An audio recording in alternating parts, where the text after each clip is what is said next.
floats through the death and decay of the void. He doesn't remember his name. Everything's a blur. He feels pain in his stomach, in his arms, in his veins. He needs to find one of those flowers. The nectar, the sweet serum that gives strength. Strength for what? He remembers. The killers. Experimenting on them. Why? Why was he experimenting on them? He doesn't remember. He caused a lot of suffering, but he doesn't feel remorse. He doesn't even know if he should feel remorse. He doesn't feel anything but an ache in the pit of his stomach for power. He has flashes of the doctor, his screams, his agony, turning the tables on him, experimenting on him like he had done with so many others. Where?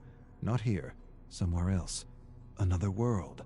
All of these survivors, marooned from other worlds. How does he know this? He doesn't remember. He remembers the experiments. What was he trying to understand? The nectar? The serum? The right dose? The right dose. To use without hurting himself. Too late.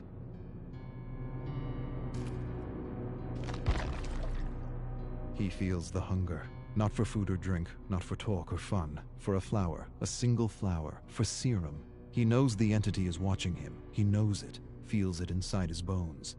He doesn't want to be snatched for another trial, to suffer or cause suffering. And to what end? The great horrible mystery of it all. He wants to understand this place. He does.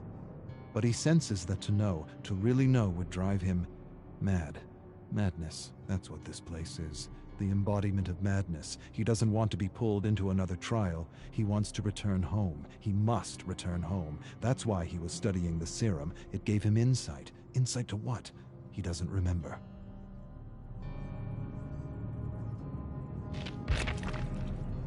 Home. He doesn't even remember where home is. He only remembers the void. Hundreds, maybe thousands of discarded survivors. Not dead, not alive, something else. Alive but dead inside. Burnt, emotionless, useless to the entity. He remembers rising from the void, finding a flower. Had this flower been his salvation?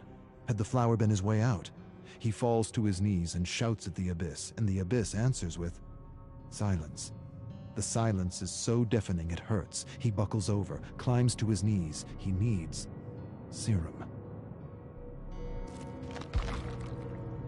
He's lost. He doesn't know where he is. He sees things like tentacles reaching out for him from the fog, and he knows they're not real. None of it is. He's losing his mind if he hasn't lost it already. His eyes play tricks on him. He sees giant, nameless creatures looming over him. Doesn't matter. They're not real. None of it is. His hunger confuses him, oppresses him. He'd do anything for that feeling again. Anything. Even return to the trials. He would. He'd rip survivors and killers apart, limb from limb, for that feeling again. He begins to mumble words, a promise. One flower, and I will do anything.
Claudette is 7 years old and feels alone, very alone. Yes, her parents love her. Yes, they want the world for her, but the world doesn't want her. Or at least that's what Claudette believes. She just wants to fit in at school, fit in with her cousins, fit in with her teammates on the soccer pitch. But fitting in isn't as simple as being like others. She's different, and she knows it. She feels slow, unresponsive, not quick enough to understand her teacher or keep up with her class. The librarian calls her addle-minded. When she talks, she stutters. Sometimes she loses her breath and has trouble recognizing when she's talking too loudly. But most of all, her teacher embarrasses her. Says she's in the clouds, always in the clouds. Get out of the clouds, Claudette. But she can't help it. She's exploring massive gardens and colorful bugs on strange new worlds.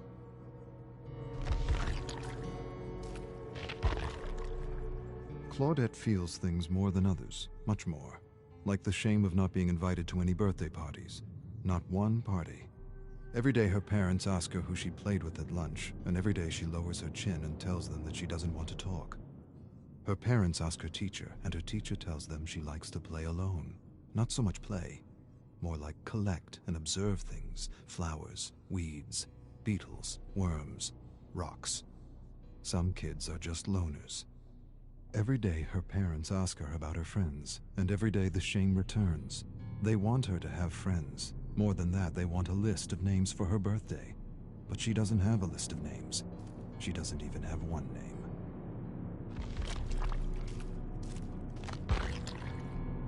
Claudette observes a beetle while her classmates chase one another around the playground. She wants to play, but no one wants to be around her. She doesn't want to think about it. Thinking about it hurts. Thinking about it reminds her she will disappoint her mother again. Her mother just wants her to have a friend, but making a friend isn't easy, not for Claudette. And she wishes more than anything that it was as easy for her as it was for others. She wishes she had a friend to make her parents worry less. Maybe they would even be proud. Maybe she should give up her passion for bugs and flowers. Maybe that would help. Maybe then she would be like other kids. But the need to explore and collect is strong. It is not beyond her. It is her.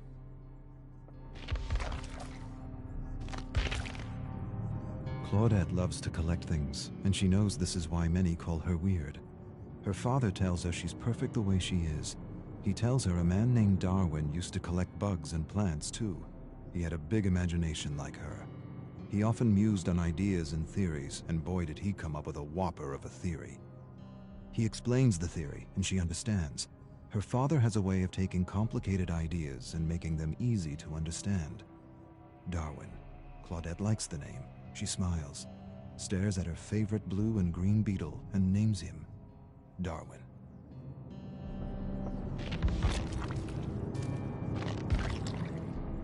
Claudette's mom is crying. She's upset because Claudette is having trouble in school. Her grades are lower than they've ever been. She doesn't understand what she's doing wrong as a parent. Her dad says she's doing nothing wrong. He says Claudette's wired differently, and that's okay. Her mom doesn't want her to collect plants and bugs anymore.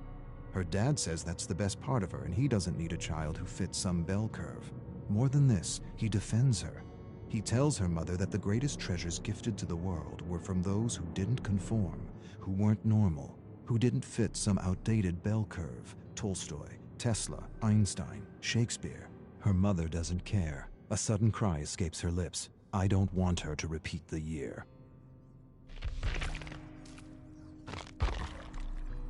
Claudette hides under the covers pretending to be asleep, pretending she can't hear the yelling. Her mother wants her to get special help, but her father doesn't want to alienate her. He's right. Claudette doesn't want the other kids to know she needs special help. They'll laugh at her. She'll figure things out. She promises she will. Her new substitute teacher, Mrs. Cahill, is helping her. A lot more than the other teacher who always said she was in the clouds. Her father says stress is the worst thing for a child's developing brain. Leave her be. Let her grow at her own pace. Stress shrinks the brain, destroys confidence, kills creativity. He doesn't want her studying at lunchtime. Lunchtime is for real growth, authentic growth. Growth unhindered by the pressure of tests and the fear of making mistakes.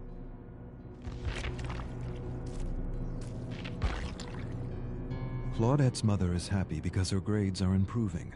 A single teacher can make a difference, can make all the difference, especially this teacher. Mrs. Cahill. Other kids call her strange and weird, but Mrs. Cahill isn't weird. She just gets it.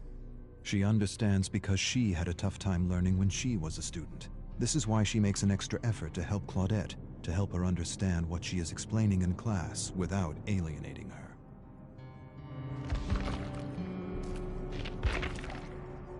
Claudette is happy because her new teacher is helping her, really helping her. She's learning new things every day. More than facts and vocabulary, she's learning how to learn. Or rather, she's learning how she learns, and that is the key. But her teacher is doing something else. Her teacher is talking to her. She's talking to her about her issue, and how her issue is really a blessing in disguise if she can just learn how to succeed in a system that favors one type of smart at the expense of all the others. A system that frowns on taking chances or making mistakes, when making mistakes and taking chances is what is needed for learning, for true learning. Her teacher tells her that she has passion, and passion is everything.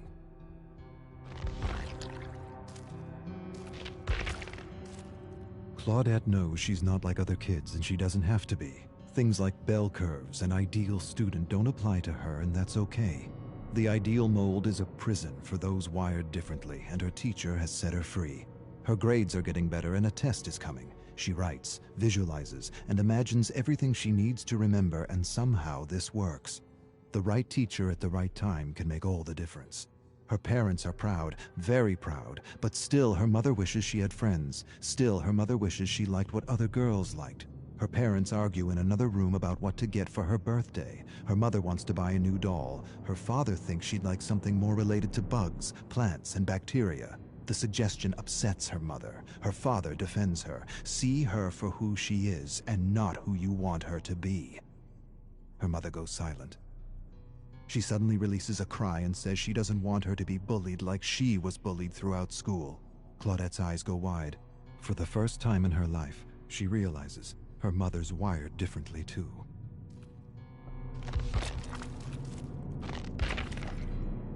Claudette will be 8 years old tomorrow. She should be eager. She should be excited. She should be counting the hours, minutes, seconds. Instead, she is none of these. She dreads the moment she will have to open her gift. Every year it's the same. Dolls, crafts, jewelry. Nothing that means anything to her.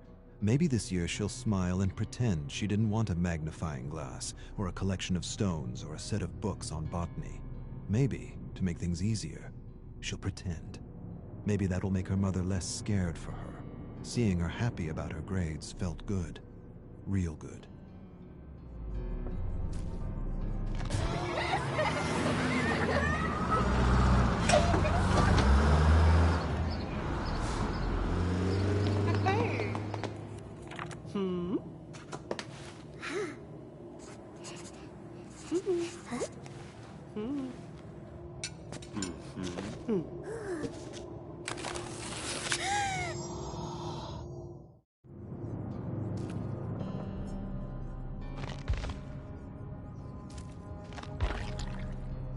Evan is 14 years old, and he knows something his father doesn't. The thought thrills him, amazes him, scares him. There is something his father doesn't know, something the owner of one of the most profitable mines in all of Seattle doesn't know. His father manages his workers with an iron fist. No, not an iron fist, brass knuckles. He calls them maggots, groveling maggots. He's about to discover he's wrong. They're more than maggots, much more. They're men. And men working together can bring change. One of these men is inspiring others to take their lives back. If they can stand together, maybe, just maybe, they can bring in the union. With the union, they'll have rights. More than rights, they'll have dignity, freedom, time to spend with their friends, time to spend with their family, time to be human. Evan knows something his father doesn't know, and he feels empowered. Evan's father thrusts him to the ground, calls him weak, tells him he's got to stop being so nice to the maggots, stop talking to them, stop helping them, keep them in line, break them, let them know who's boss. If you give them an inch, they'll take a yard. They're just using you. Evan knows better than to say anything. His father punched and broke his jaw last year when he showed weakness. This year, he'd rather not sip dinner through a straw. This year, he holds back, bites his tongue. He wants to tell his father about the union, but doesn't. He feels ashamed, torn between his loyalty for his father and his friends. Bob, Tom, Jim, they deserve more. Evan enjoys creating something from nothing. He's not an artist, but he enjoys sketching, and he hides his sketches from his father. His father forbids sketching. Sketching is for weaklings, vagabonds, gypsies. He wants Evan to do worthy things. He drags Evan to his most profitable mine. He teaches him how to manage maggots. He's hands-on, very hands-on, abusive, violent, brutal. The key is to break them, break their will, break their spirit. Once broken, a human is a tool that can be wielded to do anything. Broken. It's what he did to his mother. It's what he's doing to him. But Evan still sketches. Sketching his defiance. Evan watches his father yell at one of his workers. He's sick. He wants to leave, but he's not allowed. He leaves. He loses his job.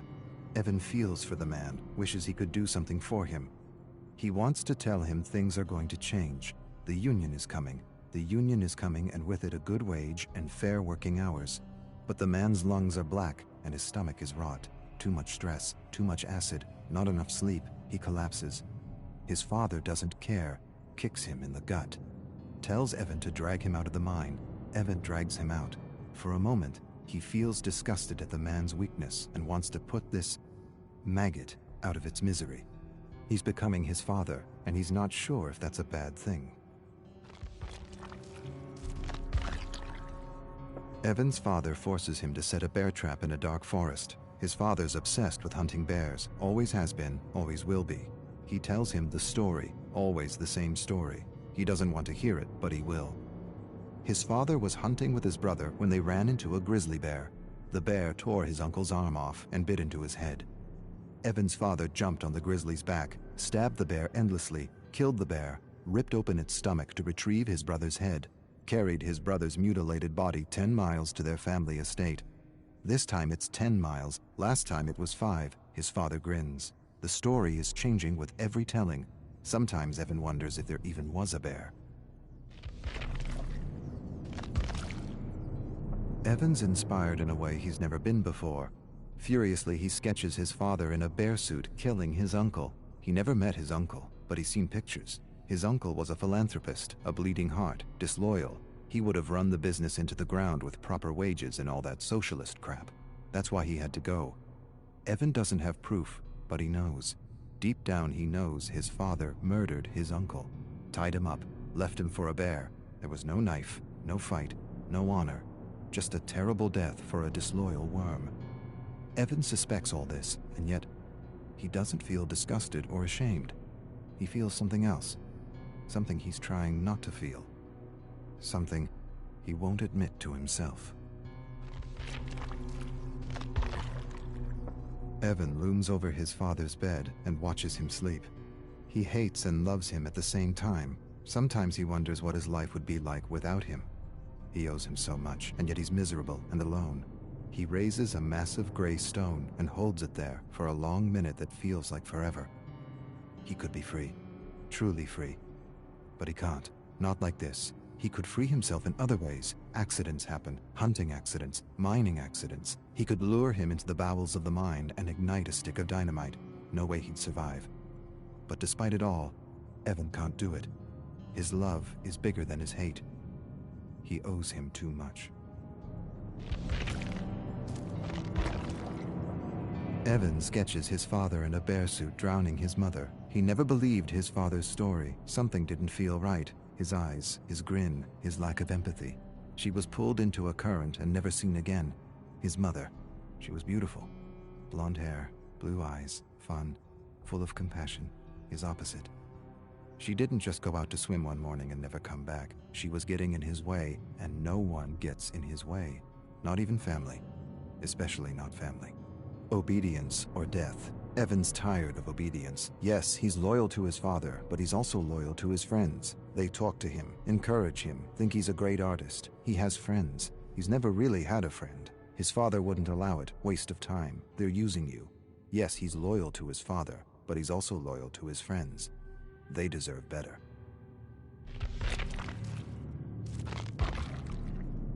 Evan's father stares at him across the dinner table. He knows. Maybe he doesn't know, but he senses something's amiss. He has that look in his eye, that look that tells Evan he's in for it. He chews on a fatty piece of rabbit and hopes his father doesn't say anything. He should have known better than to keep something from him. His father knows. He always knows. Last year, Evan lost his cool on a man who said something about his mother. He almost beat the man to death with a 2x4 while his father watched and laughed. The authorities pulled Evan away. He smiled at Evan and knew what he wouldn't admit to himself. He enjoyed beating on that man, not because of the insult, not because he felt threatened, but because he felt powerful. His father smiled. Apple doesn't fall far from the tree, eh? Evan finds his sketches torn to bits. He puts the pieces together, all of them accounted for, except one. He doesn't have the picture of his drowning mother. His father enters his room. Despair and dread overwhelm him. He waits for a blow that never comes. Instead, his father tells him he has instinct, and instinct is everything. He tells him he inherited his instinct from his side of the family, the same instinct that told him Evan was keeping something from him. Don't pretend, I know. A few of your maggot friends sold you out for a few dollars. Evan starts but doesn't say anything. Can't say anything. The words are caught in his throat. He apologizes. His father says nothing, walks away. Evan follows him to his bedroom where he sees the picture of his dying mother, framed above the bed. His father tells Evan he will learn a lesson tomorrow, one he hopes he understands. Evan stares at his father and feels hate. Hate for the maggots who betrayed him, and for his father, respect. No, not respect. Admiration.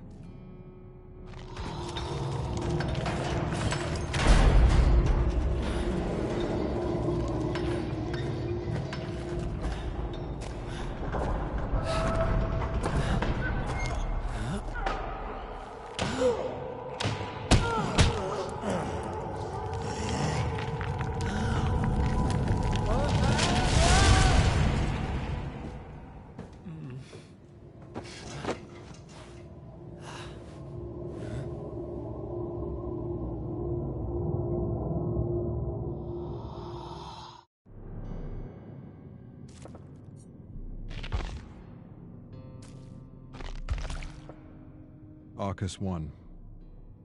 I would start at the beginning, but I don't know when that was or how long ago I was banished to this prison. What I know is I've been observing and studying the inner workings of this entity that had once been, well, an obsession. How ironic that I should be sentenced to live out the rest of my days in the very thing I sought to destroy. An obsession turned prison. As all obsessions are, I suppose. Arcus 54. The atmosphere of the realms is dark and grim, to say the least, but also ever-changing. I've already remarked that the atmosphere is misty, even foggy at times, and that this fog feels alive. It seems to contain swirls and streams of memories or imprints of beings from multiple terror worlds. It is as if the entity absorbs all the psychic energy and thoughts of beings it snatches as it journeys through the endless cosmos.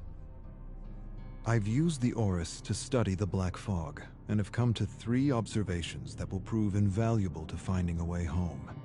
First, the fog is rich in auric particles, leading me to believe this dimension is more conscious than it is material. Second, I should be able to manifest anything I'm able to pull from rifts in the fog, using techniques passed down from my family. Third, the entity is far more ancient than we ever suspected back home, and most of our theories and conjectures were wrong. The rich presence of auric particles and cells suggest it is one of the original ones, and ancient.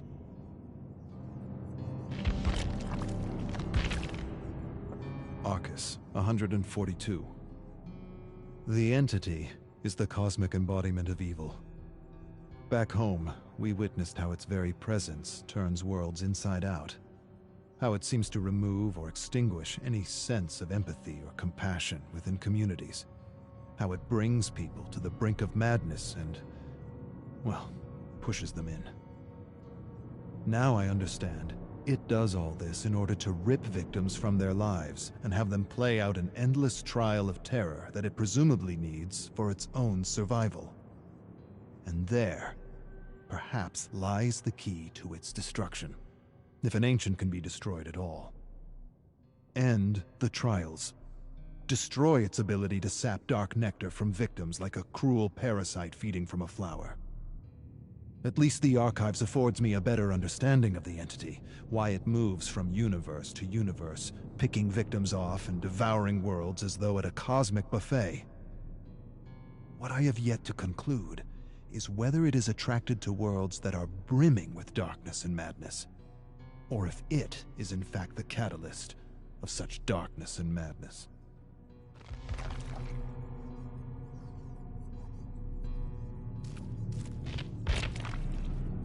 Arcus, 557. All planes of existence are a unique mix of conscious auric particles and material particles.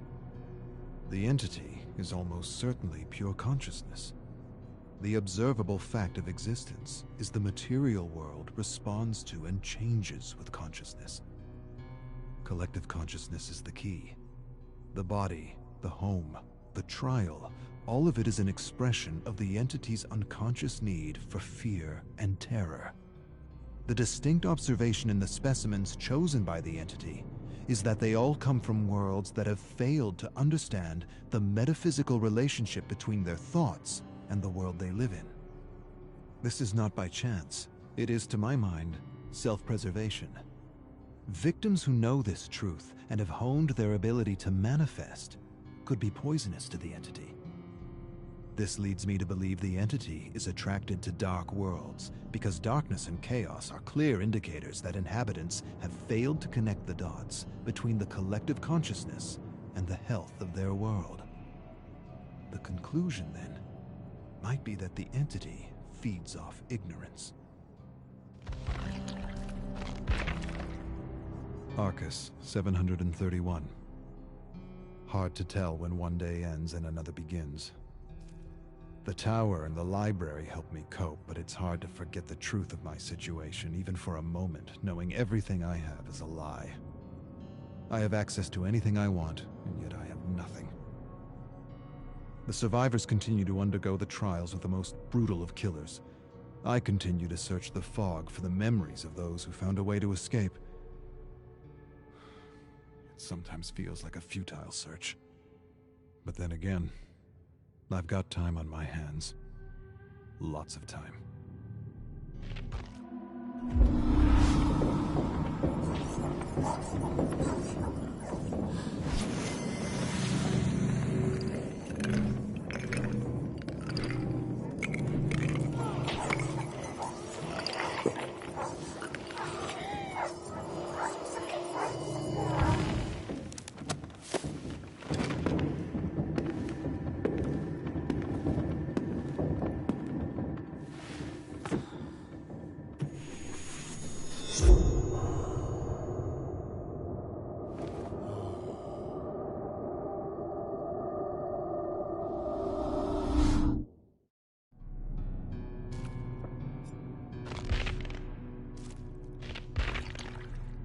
Arcus, 1513. I have used the Orus to explore the memories of an unknown survivor who comes from a world where, from what I can gather, a cult for the entity exists. It's not a surprise, or the first time I've seen such a thing, but the memories suggest she was a detective of sorts, trying to prevent a cult sacrifice before she was snatched for the trials. I'm not sure what happened to her, and we'll have to explore the fog to unravel more. Arcus, 1672. I have culled imprints of a killer I have yet to observe. My best guess, judging by the nature of the crimes, is this brute is from Terra Dark.